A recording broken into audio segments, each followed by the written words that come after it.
So you want to see inside a fish house? Well, there's lots of different types of fish houses. You have portables, which can be pop-up hub-style tents, or the flip-over sled style, like I have here, which turns from this into this. And then they usually just have a bench or a couple of seats inside and your space to fish. Then you got a lightweight way to get out on the ice that keeps the heat in and keeps the elements out. But if you want to fish in a little more comfort, then you need a permanent or a wheelhouse. Now, permanent skid houses, which I don't have one of those, but they're usually just a box on skids or skis that you can pull out on the lake. Often resemble something like this, but you know they'll have windows and be finished off inside. Skid houses come in all shapes and sizes. They make little ones that you can put on a snowmobile trailer and drag to whatever lake you want to go fish on. And they make giant ones that are 10 by 20 or 30 feet long that are basically an entire cabin or bunkhouse. A lot of the resorts on some of the bigger lakes have those really big skid houses, and they'll just get dragged out to a specific spot and they'll sit there all season and people can go rent them out. Because skid houses have entire skids underneath them that distribute their weight, they spread the weight out on the ice better, which makes them a little bit safer. But they're less portable. The 10-foot wide ones are too wide to legally go down the road, and having to load and unload them off of a trailer is not exactly a convenient thing to do. So they tend to be most popular with resorts and people who live right on the lake, because then they can just pull them out when they've got ice and pull them off at the end of the season. But if you want to go places further away, there's nothing like a wheelhouse. And like skid houses, these come in all different shapes and sizes, home built and manufactured. I've had a little 6x12 wheelhouse in the past. This is a 16-foot. My dad has a 26-foot.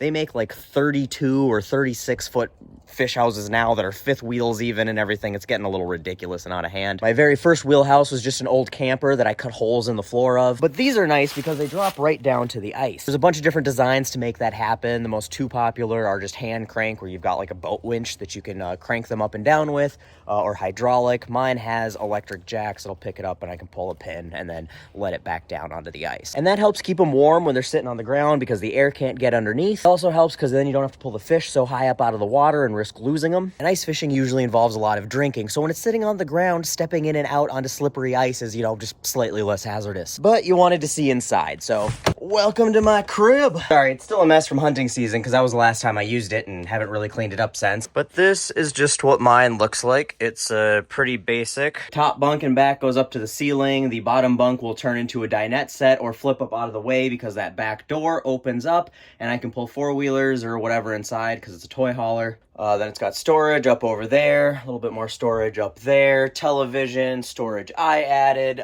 microwave, little cook stove, and then like a little bathroom storage room here. Has some rod storage holders there on the wall and more rod storage holders up there. And then I just have a basic model. So it's a bucket toilet there and more storage in here. I built all of this. There was nothing in here when I bought it, and a little bit more storage down here. And then to fish, you just got holes in the floor. Pretty simple. You just pull them up like that, and then you can drill your holes and drop your line down in. And when you're really feeling lazy or fishing's getting in the way of your drinking, you can put your rattle reel in, which is just a reel like this that goes down, and then when the fish takes it, it rattles. And then it's always a rush to whoever can get to the rattle reel first to pull up the fish. Which is also why Emily makes me sleep on this side of the bed, because I've trampled her a few times trying to get out of the bed at 2 or 3 o'clock in the morning when we're sleeping to miss a fish. But yeah, this is the inside of a fish house. There's lots of different types with lots of different layouts, but this one's mine. And the nice thing is you can use them year round, not only for fishing, but for camping. There's an air conditioner and obviously a place to sleep. So I use it quite a few times in the summer, like when we go to Brainerd or just for camping or staying at people's weddings. We use it for deer hunting.